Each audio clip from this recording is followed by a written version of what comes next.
G'day everybody, Jason Foss here from the Capricornia Chamber of Commerce, here as usual with President Phil Henry. Morning. Sitting at the front of Cocobrew this morning. We've just finished our morning July, is the month? Our monthly July coffee. This one was sponsored by Ultratune, and they presented this really neat little thing.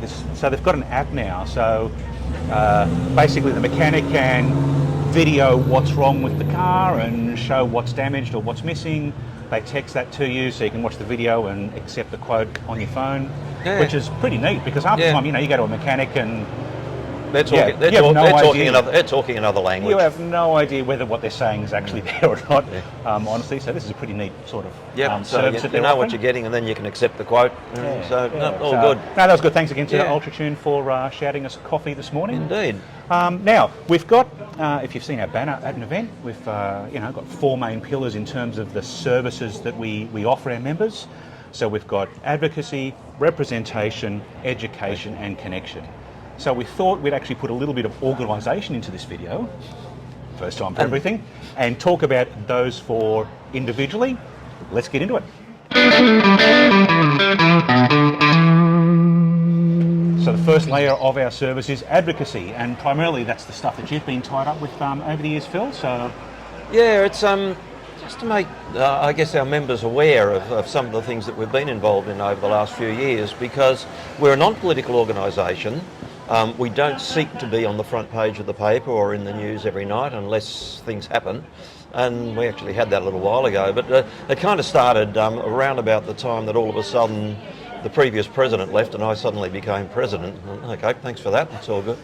And that was about the time that Adani, as they then were, and Abravis were trying to get the approval to kick off. And so he went on a bat on that. I actually went down to the rally in Brisbane to help get support for all of that sort of thing. And then, as you will no doubt remember, we had COVID, and that's where we did get very active, because what we were finding and where everybody was hearing was that particularly hospitality businesses were being much more badly, much worsely there you go. Entertainment sector as well. All of that, by the policies that were being brought in.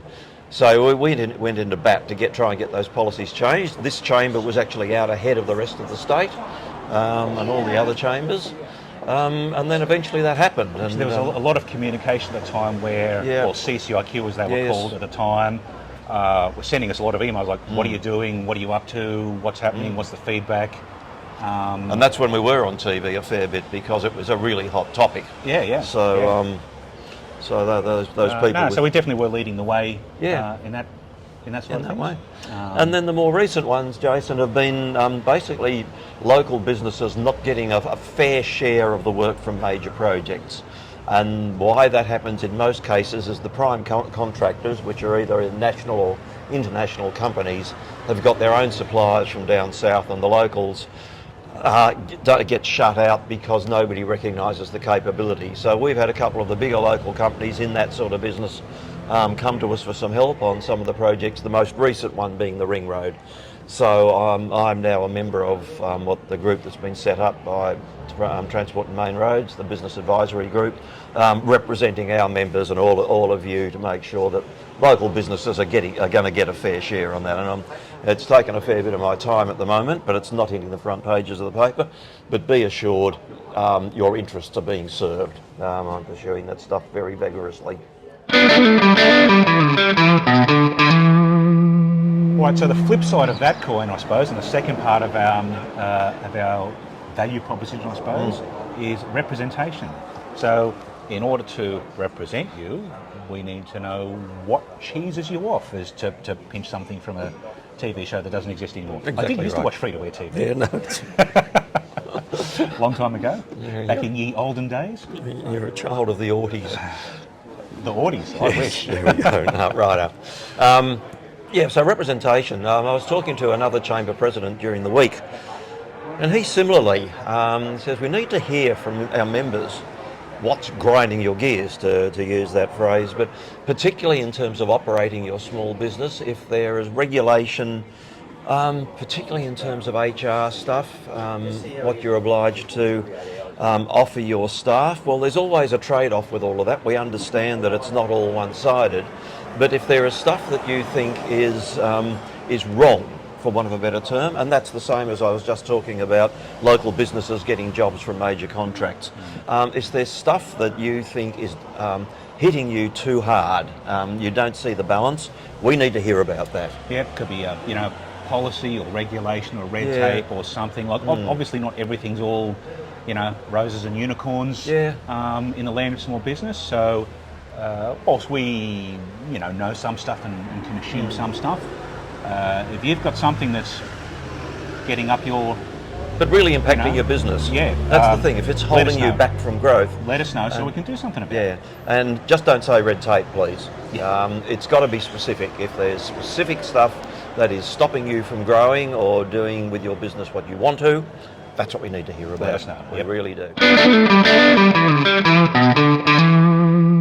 So the third aspect, or it could be the third quadrant, I suppose, really, when you think about it. Bit of geometry. Yes, could be too early for geometry. Is education. Now we've been running events since the chamber began, pretty much, but attendance at the last few hasn't been fantastic, and we get it. There's lots of demands on your time and lots of things going on. So our thought around the committee is to introduce maybe some Facebook Lives instead, or even just recorded videos or sessions or workbooks or those sorts of things that you can get off our website and download them whenever it's convenient for you to do so. So I suppose I've got a couple of questions around that. First of all, do you love the idea or do you hate the idea? And then secondly, that's the way Germans can, isn't it? Yes. I should be doing that. Yes. Or that. Yes. Secondly, what topics would you like us to cover? Is there somewhere where you feel like your skills gap is, missing? You have a skills gap somewhere? Let us know what topics you'd like us to cover so that we can find speakers, presenters, resources to help plug those gaps for you.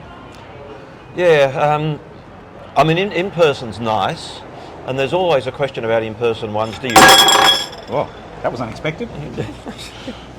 Do you prefer mornings or evenings? So, if you thought there was still some value in stuff in person, well, yeah, let us know that. But there are different ways of delivery, and as Jason says, everybody's busy, and particularly if you're a small business person, you're actually going home to do your books and your paperwork. So, yeah, we understand all the things that might get in the way of that. But it's one of the things that chambers do, is help upskill and raise the capability of their members, and that's what we need to do. That's what we're here for. But we do need to hear from you about what you'd like us to do. So please let us know. And the fourth quadrant, that's the term I'm going to use now because I like it and I'm happy with it. The fourth quadrant is connection, which is what happened this morning, and our next one's coming up. It is indeed. It's always the last Wednesday of every month. That's a routine that we have managed to keep or start going and keep going post-COVID. So the last Wednesday of the month of August is actually the 30th of August. It is being sponsored by Iassist. So I'm Jason and Tanya Spence and all their people. It's going to be down the coast somewhere, and our committee member Craig Gibbs is going to organise somewhere for it to be.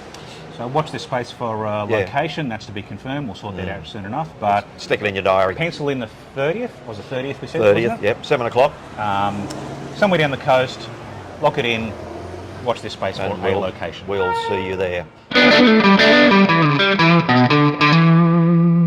So that's our update for today, 26th of July. Coffee's finished. Time to get on with the day again, I think. Yeah. So it's goodbye from me. And it's goodbye from him. Toodles. Toodles. Seemed like a good idea at the time.